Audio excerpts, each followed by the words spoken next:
Good evening, everyone. I'm just going to share my slides. Oh, here they are. Magic. Okay, so many thanks to Jane and the team at Leamington for inviting me to be part of this fabulous lecture series tonight.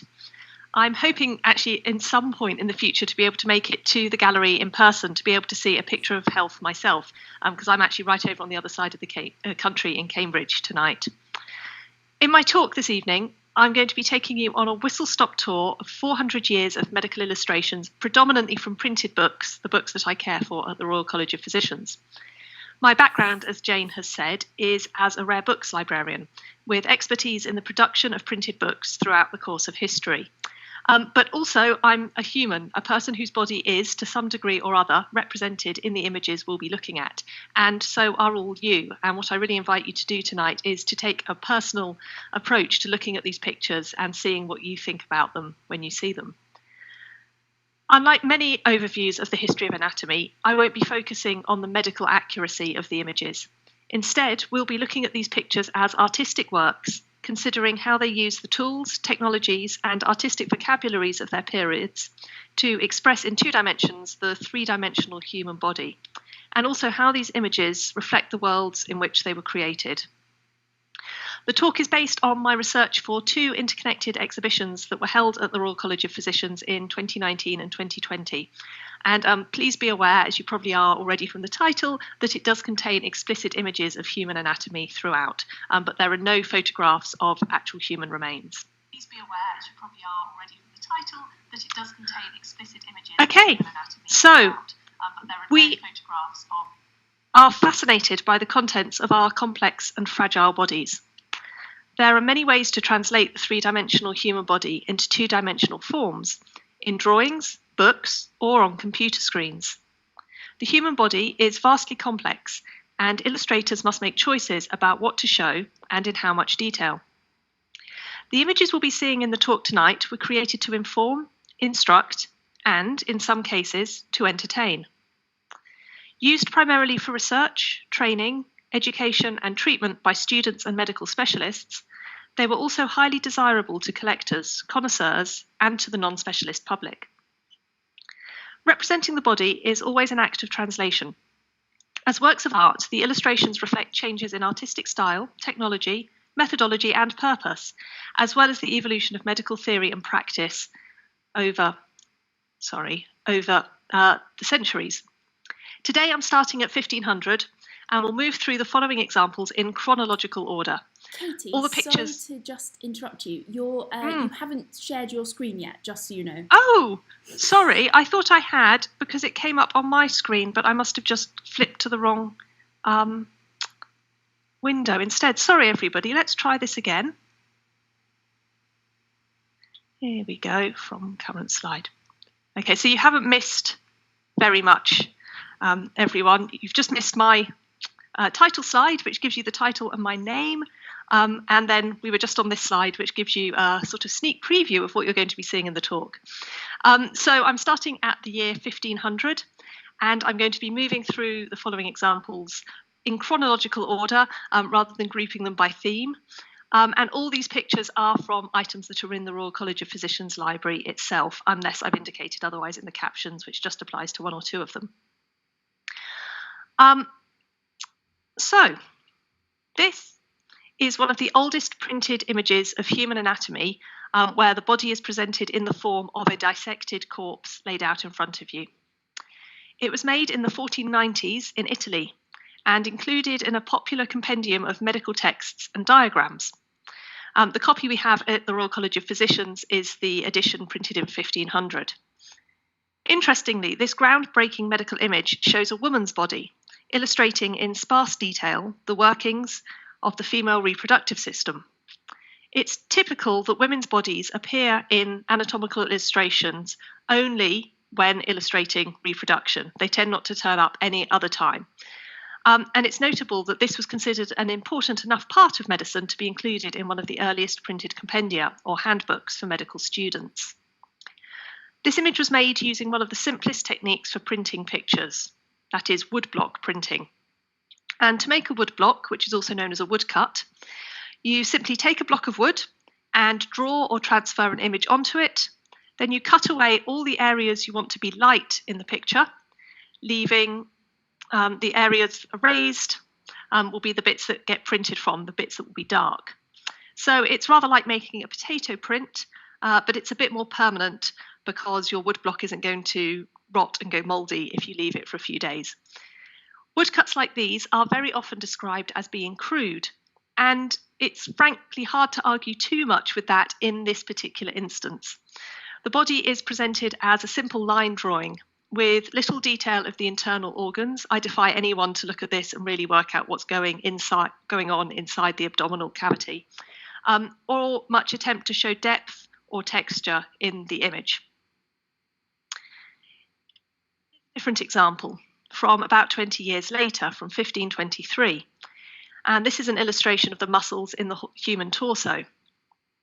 The line work in this example, which is another woodblock, are still comparatively simple, but they've been used in a sophisticated way to suggest the appearance of the muscle fibres and the physical solidity of the body. And there's also a very self-aware use of playfulness, with the body lifting up its own skin to reveal what's beneath. We're kind of encouraged to laugh along with the absurdity of this situation, a man who must be dead given what's happened to him, lifting up the flaps of his skin, like he's lifting up petticoats or something to show us his knickers. Maybe this is a distraction from the realities, the horrors of dissection. Maybe it's just playfulness on the part of the artist, but it's the sort of trope that turns up quite a lot in 16th century medical images, this sort of irreverent approach to what is a very reverent subject, the human body. But woodblock illustration needn't be simple in appearance. And here's an example of some woodcut illustrations that definitely aren't simple. Just another 20 years later, this famous masterpiece was published. These are 3 of many muscle men illustrations from a book called On the Fabric of the Human Body, or to give its original Latin title, De Humani Corporis Fabrica, a monumental work of human anatomy conceived of by the Flemish anatomist Andreas Vesalius. Vesalius worked in Padua in Italy, in the university there, as a professor of anatomy, dissecting bodies for students and others to watch and see. The book is famed and prized for the quality of its anatomical descriptions and also for the artistic and technical mastery of its pictures. There is certainly absolutely nothing crude about these woodcuts. The line work of the figures is incredibly delicate, and they have a really tangible sense of form, movement, and texture. And there's been immense attention given to how they're presented. The figures stand in detailed Italian landscapes, and those landscapes are actually designed by the artist to flow from one page to the next to make a panorama. That's something that you can't see when you just have the physical book in front of you, because each of these illustrations comes from a different page, and they're quite a few pages apart, 5 or 10 pages apart. So you can only see this panorama if you have the original blocks of wood that you can lay next to each other, or if you take digital images today and stick them next to each other, as I have done here. So it's a sort of bravura artistic work that the artist knew he'd put in there, but was very hard for the people at the time to appreciate. We don't know exactly who made the illustrations for this book. It's quite possibly someone called Stephen van Kalsar, who was part of the studio of Titian. For some years, it was suggested that the Italian Renaissance artist Titian was actually responsible directly for these drawings, but we suspect now probably not. But even so, it's a tremendous artistic work. And it's not only been a useful medical resource for 500 years, it's also been a collector's item almost since its first production, as well as becoming a standard for representations of anatomy. And it had a huge impact on the way bodies were presented in medical images, and became a model for plagiarism for about a century afterwards. Here you can see a detail of just how beautiful the woodcut lines are in the image. That picture in real life, the little part of the skull that you're seeing there is probably just a couple of centimetres tall, so it's really detailed work. Okay, so this next book was produced in England, and it's one of the plagiarised copies of Vesalius's work. I'm not actually showing you the plagiarised pictures in this. The rest of the book is all key illustrations copied from Vesalius, but it includes at the start one of the real anatomical crazes of the 16th century, these so-called fugitive sheets. These are multi-layered anatomical flap diagrams that invite the viewer to lift the individual layers to dive deep into the body. It's an ingenious solution to showing the three-dimensionality of a body using paper, although the level of detail it can include is by necessity rather limited. And these objects are just rather fun to handle and explore. Obviously, today we have to be incredibly careful when we handle the 500-year-old or 450-year-old paper. And it's quite rare for copies to survive completely intact because people of the past obviously really enjoyed lifting the layers. And you only have to do that a few times before the hinges get weak and the pieces can become dislodged. Sheets like this were in vogue for much of the 1500s, and they were made for general audiences rather than for the professional and academic audiences that were the target for most academic anatomical texts. And just a quick plug, if you want to have a try at making your own fugitive sheet with a lift the flap anatomy, we have actually created a downloadable activity at the RCP, and you can get that from our website. Okay, so here are two more images from an English book. This one was produced a little bit later in the early 17th century. The first edition came out in the 1616, I think. I've forgotten to write it down. And this is from a later republished edition of 1634. On the left, a flayed man stands in front of us as if still alive, holding up his own skin, with the features of his face still clearly visible on the ghost-like surface of the skin. And this unsettling image is surprisingly common in anatomy books from the 16th and 17th centuries. It very clearly shows the visceral reality of how anatomy was taught and learned at this time through the dissection of cadavers. And as with that earlier image of the man lifting up his skin, it also appears comic because of its weird absurdity, its complete impossibility. The image on the right-hand side shows a pregnant woman's dissected torso. She stands very demurely in what we'd call the Pewdieta Pose of classical art, with her hands in a modest gesture suggesting the covering of her breasts and her genitalia. It's a pose that appears in all sorts of paintings in the classical art canon. Botticelli's Birth of Venus would be a very famous example. Her torso has been opened up to reveal the pregnant womb within. It's one of a number of illustrations of the male and female reproductive systems in a chapter of this book dedicated to generation and reproduction. This image might look unremarkable to us today, but the book and this image and some of the other reproductive images caused considerable controversy when the book was published because of the combination of anatomical text in English and explicit illustrations of the human reproductive system. It was rare at the time for detailed books about the human body to be published in languages other than Latin, which was the language used by physicians and other learned academics to communicate with each other across Europe. Publishing in English made the information more accessible to the general population, and the Royal College of Physicians took objection to this, particularly to what they called the obscene images in the book. All the pictures we've seen so far have been woodcuts, but by the 17th century, a different image printing technology came to have prominence for the production of high-quality images. These here are copperplate printed illustrations produced in 1685. I'll cover the details of how the technology of copperplate engraving works a little later. But just for now, see how incredibly fine and delicate the individual lines of engraving in these images are, and how they're brought together to create a very strong impression of depth in these images. These pictures have a very different quality to the woodcuts we've seen previously. Copperplate also allows the production of larger images. It's very hard to demonstrate this in an online talk with digital reproductions of things, but this book is actually 64 centimetres tall, so that's over 2 foot tall. And the Vesalius, which we saw earlier, which was already a large book by most people's standards, is only 43 centimetres tall, so this is nearly 1.5 times as big. It takes, I have to plan if I'm going to take it off the shelf because it's quite a big thing.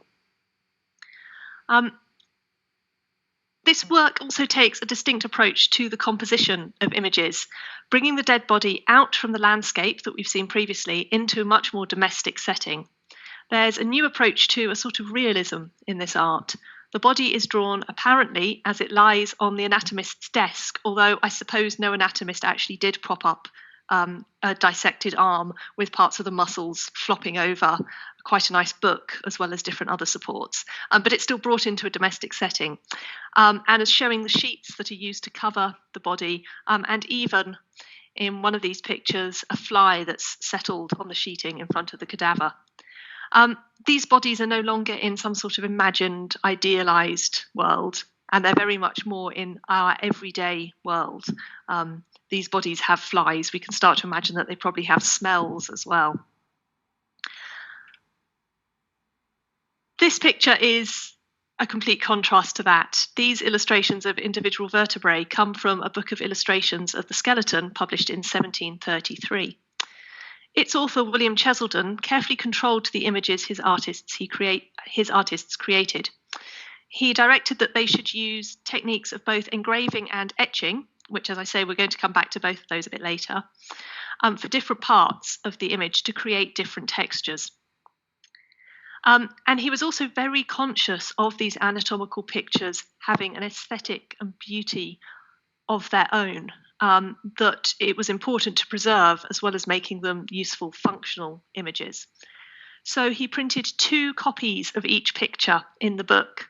The one just left plain and simple so people could appreciate its beauty, as on the left here, and the other labelled with letters and figure numbers so that you could actually compare it to the key and the index and find out which bit of the body and which part of the bones you're looking at.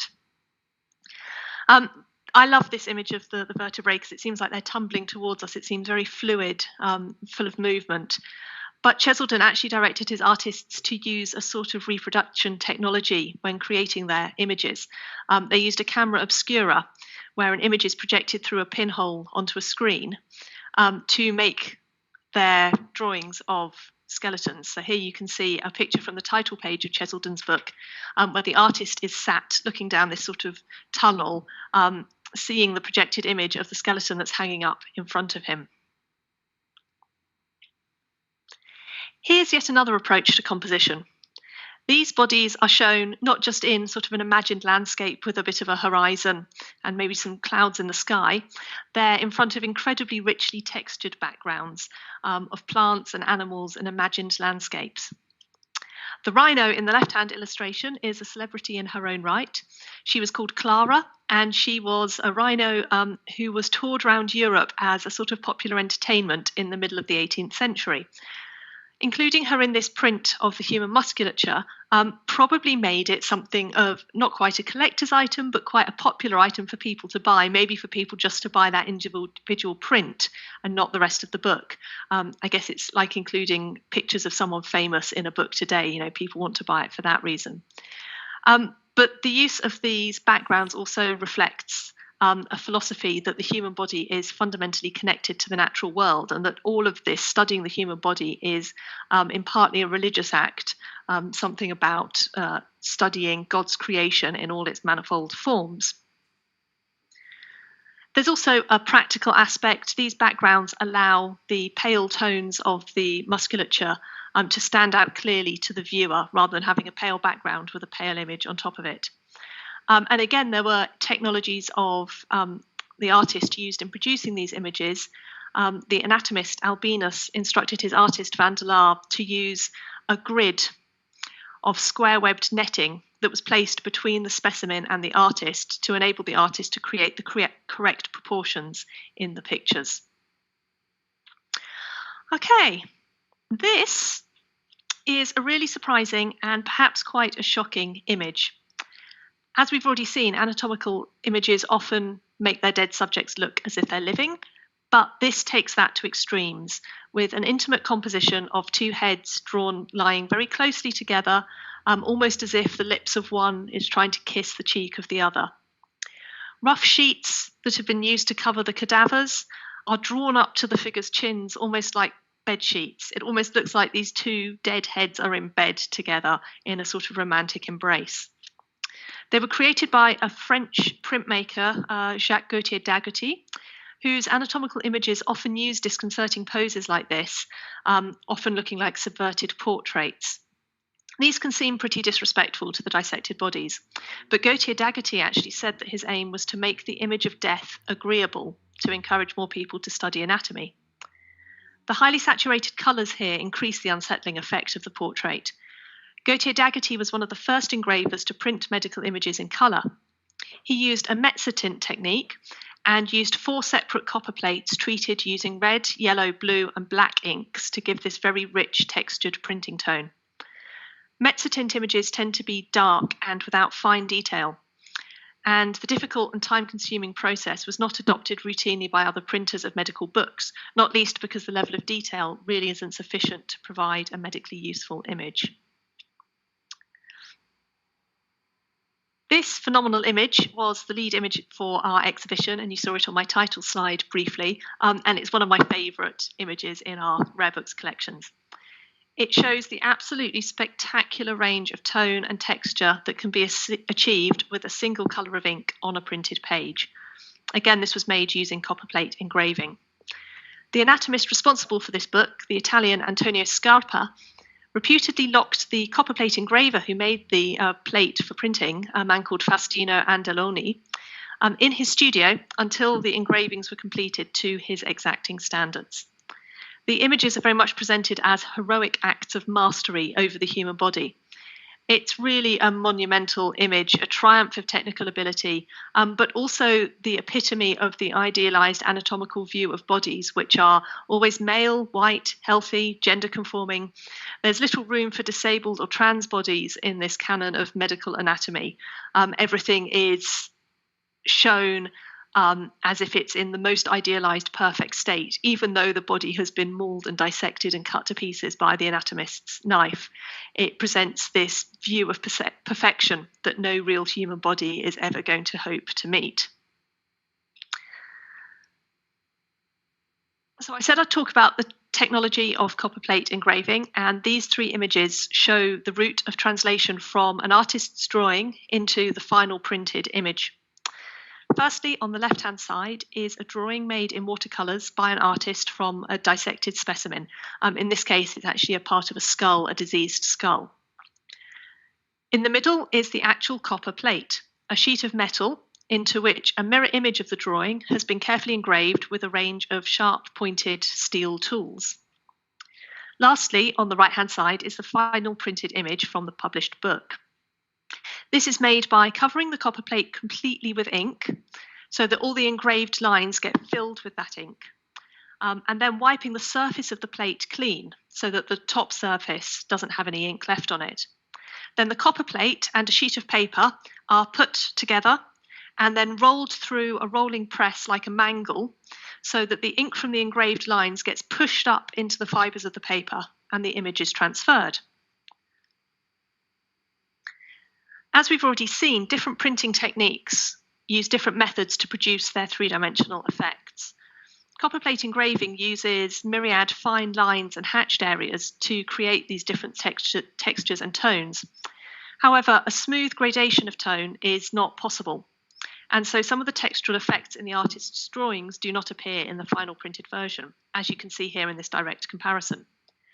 Any image is the product of the materials and technologies involved in its production, and none is ever a true representation of what's been seen by the eye or first put on paper by the artist. And I think it's important that we recognise that when we think about any images that we see in the past or today, there's always an element of translation, and there is no such thing as one true picture of the human body, whether that's in a scan or a drawing or a photograph or any other image. Image was made using a different but related technique of copperplate etching.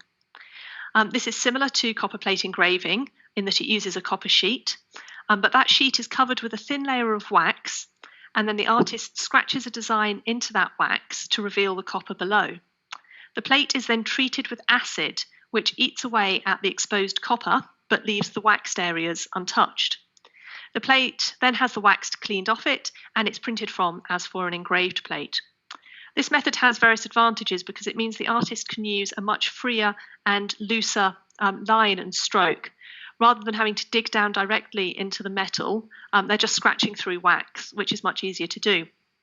And you can see that freeness in this second illustration of a skull made here by the anatomist John Bell.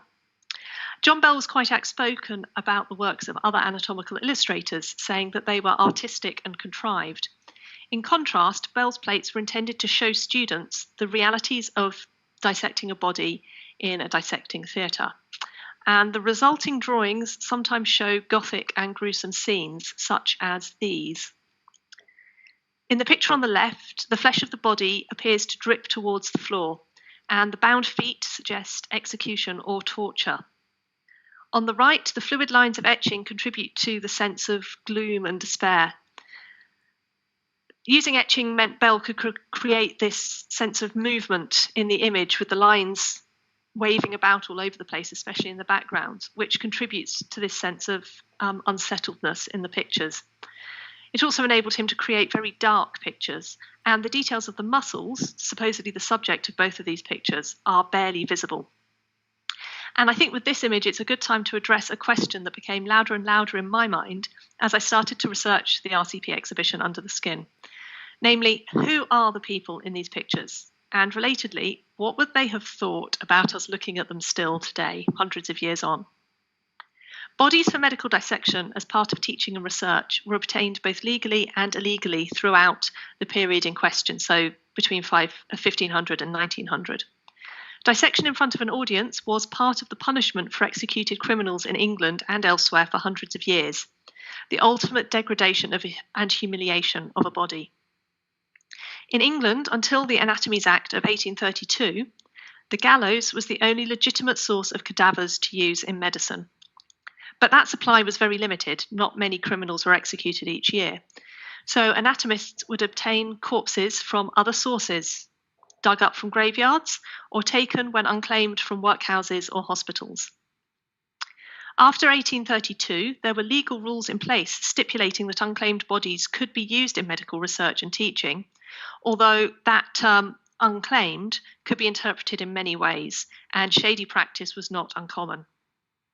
Those in the most privileged parts of society were likely to be able to exert the most control over what happened to their bodies after death, and conversely, those people who had led the most deprived and downtrodden lives when they were still alive were least likely to be able to have any say in what happened to them after death. So the people in the images throughout this presentation did not consent to be dissected after death, and they didn't expect to be shown to audiences like you for hundreds of years into the future. This anatomical art positions itself as scientific and objective, but it can still evoke emotional reactions in us. Clean, neat, well-lit anatomical pictures can seem more respectful and appropriate compared to these dark, dramatic, gothic pictures. But which sort of image draws more sympathy from us as viewers? And how should we read these images?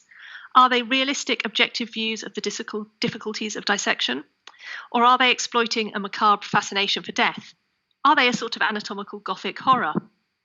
Does this style of representation increase our understanding of the indignities imposed on non-consenting cadavers? Or does it demean these bodies even further? Now, I don't have the answers to any of these questions, but I think it's good to think about them, as well as considering how much medical use these pictures have and the different ways that these pictures were produced in history. I don't have a view that I'm going to impose on you, but I think it is worth considering. In a different way, these images also invite empathy with the person depicted. Against the grain of most of the rest of this talk, these are pathology images rather than anatomy. They depict a skin disease, acne in this case, drawn from a living subject. Colour and texture are very important in categorising and diagnosing skin diseases. In the 19th century, dermatology books were at the forefront of the development of colour printing techniques for just this reason. Here on the left, we see the original drawing, and on the right, the final printed image from a textbook of dermatology, published in 1817. The image on the right, you can see, is very similar to the earlier drawing. It was printed using the à la poupée method. Before printing each page, wads of cloth were used to dab coloured inks onto the required areas of the engraved plate, and this had to be done repeatedly each time a new page was printed. This technique produced highly detailed results, but was extremely time-consuming because you had to treat the plate each time you printed from it, and therefore very expensive. These books were sold for £12, 12 shillings each in 1817, which was many times more than the cost of most other medical books at the time. Anatomical illustrations usually show us young, healthy male bodies and deliberately ignore the realities of living in a physical body, leaving out the blemishes and scars and marks and swellings that we all have at time to time through everyday life. By contrast, these pathological illustrations highlight these anomalies. They can be uncomfortable and upsetting to look at, especially when personal and identifiable features such as hands, face, hairstyle, or clothing are included, or when we recognise in the illustration of symptoms conditions that we ourselves experience or have experienced. Although these images bring us closer than many anatomical pictures to a connection between the human and the medical, dermatology images in particular have some serious images. As with all the bodies we'll see in this talk, this is a white body. There are very few images of black or brown bodies in anatomical art in Western medical texts, even though it's likely that anatomists weren't only dissecting white bodies. This lack of representation has ongoing consequences. Lack of examples of dermatological conditions on non-white skin means that it's still hard today to diagnose these conditions in black and brown people, and who are, of course, the global majority population, and many people in those populations still have difficulty getting a diagnosis and treatment today because there simply aren't many pictures of conditions on their skin. Okay, so this is a picture from the middle of the 19th century, and the realism or purported realism of this is really startling. It's glossy, it's hyper-realistic almost. It was made using lithography, and lithographs are a third printing technique, which are created by printing from a drawing which has been made in greasy crayon onto a stone plate, and it has this distinctive grey textured effect to the ink. The grey tone of the print in this example has been overlaid with colour washes by hand, creating this really vivid three-dimensional effect. In the image, you can clearly see the hooks that have been used as part of the dissection to pull away the tissue of the lungs to reveal the heart beneath, giving us this very clear view into the anatomist's work on the table as well as the dissected body. And we get quite a clear view of the anatomist at work as well in this pair of images, which doesn't just show a 3D body, but actually a four-dimensional body, one that moves throughout time. In the upper image, the lungs, shown in blue, are deflated.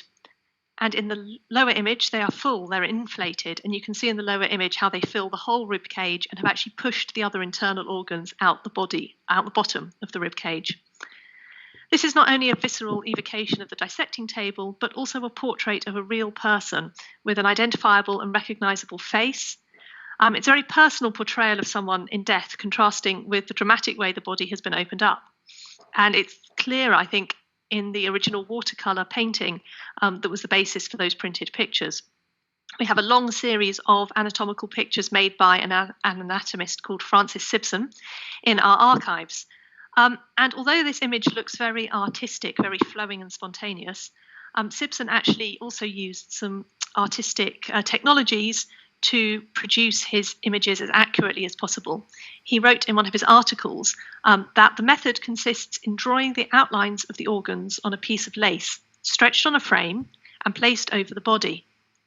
The sketch is transferred by placing the lace over a sheet of paper, a piece of manifold letter writer paper, i.e. carbon paper, being interposed.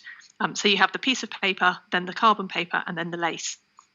He goes on, by pressing firmly with a point on the chalked outlines, they are traced in black on the paper beneath.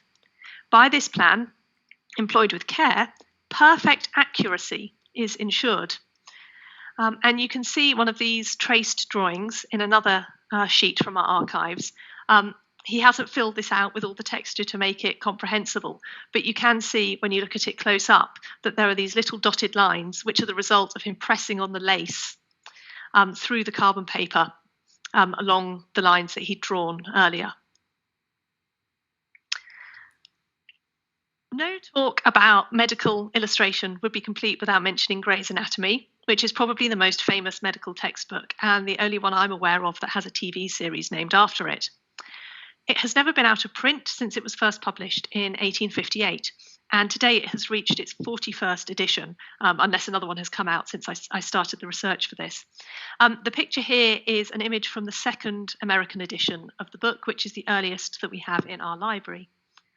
The success of the book can be partly attributed to surgeon and artist Henry Van Dyke Carter, who drew the illustrations for the first edition, and many of which, such as this, were used for decades to follow.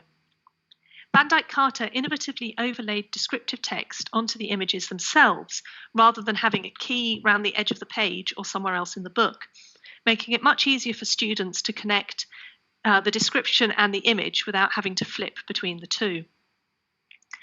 Gray's Anatomy moved with the times over the years and adopted simple and cost-effective colour printing techniques towards the end of the 19th century to introduce colour into some of its illustrations. The convention of using blue for veins, red for arteries, and yellow for nerves was by this point already long established. And it's a simple visual standard that doesn't accurately reflect the colours inside the body, but which is easily understood at a glance, is easy to remember, and crops up through our medical illustrations for hundreds of years. Just now, before we go to the next slide, I ought to say, actually, I made a mistake earlier. I said we don't have any photographs of human remains, and the next slide could be considered that. So I should give you a heads up about that. These pictures might look like an MRI or CT scan, but they're not. These are actually made by a surgeon called William McEwen at the end of the 19th century from prepared slices of frozen human brains, sliced sequentially across the head at different points. So what we're doing here is looking from beneath the head up towards the brain cavity. The picture on the left is cut sort of through the bottom of the nose, and the picture on the right is cut much higher up. You can start to see the sockets of the eyes. Frozen slices were used to preserve the shape of the brain, which McEwen otherwise said sinks by its own weight and becomes distorted when removed from the skull. 53 of McEwen's samples were photographed and reproduced using the photogravure technique, which again uses a copper plate to produce these amazingly richly textured images with this wonderful dark tone and amazing light areas. McEwen actually edited these photos somewhat to increase the amount of contrast between different areas in the brain. And then his assistant, Flora McEachran, who is one of these women in medical history whose name is mentioned briefly in some documents, doesn't make it into the final copy of the book, and about whom I've managed to find out very little, sadly, made the line drawings that go along with the images that show which parts of the brain and the head are where. So though images of anatomical dissections were generally produced for and used by teachers and students, they were also viewed by non-specialists, including the general public. And some anatomical illustrations were created specifically for an audience with limited medical knowledge, giving artists and publishers the challenge of how to explain the complex body in a simple way. Resulting images often use bold and arresting colours and shapes to capture and hold attention, and moving parts make the books fun to use and easy to understand. These lift the flat pictures have an almost cartoon-like quality with bright colours and simple lines. They're from a very popular guide to natural medicine, first published in Italy in around 1895 and then translated into lots of other languages. Today, I think we'd probably consider this book to be pseudoscience because it really advocates not to go anywhere near doctors. However, I think the anatomy is fairly sound. And lift the flap or pop-up images like this had a huge renaissance in the 19th century after they'd had popularity in the 16th century. And it has multiple layers that you can fold out. It's printed in these very garish, sort of cartoonish colours. And as we've seen elsewhere in the pictures throughout the talk, this illustration of the head reflects the fashions and society in which it was produced. Our male example here has this glorious handlebar moustache, looking very much the late 19th century gentleman. You can imagine him in a resort somewhere or being a bit of a lounge lizard in a cafe, maybe. And he's very much a product of his time. So to conclude, anatomical art captures the shapes, textures, and structures of the organs and tissues that are hidden beneath our skin. Physicians, surgeons, artists, and printers have developed diverse tools and techniques to represent the layers of the three-dimensional human form. Their works can evoke feelings of delight, disgust, fascination, horror, and much more. I hope we've seen that representing the human body is also a question of power. Anatomical illustrations attempt to communicate objective truths about the body, but they also expose questions about identity and consent. Whose bodies are being used? Who controls how they are depicted? And what bodies are deemed worthy of representation? If you want to explore more anatomical illustration and art, I'm going to include a very cheeky plug for the Royal College of Physicians' own website, where you can see the exhibition Under the Skin, Anatomy, Art and Identity in an online version, which will be up for the foreseeable future. Do check it out if you're interested to see more. Thank you very much.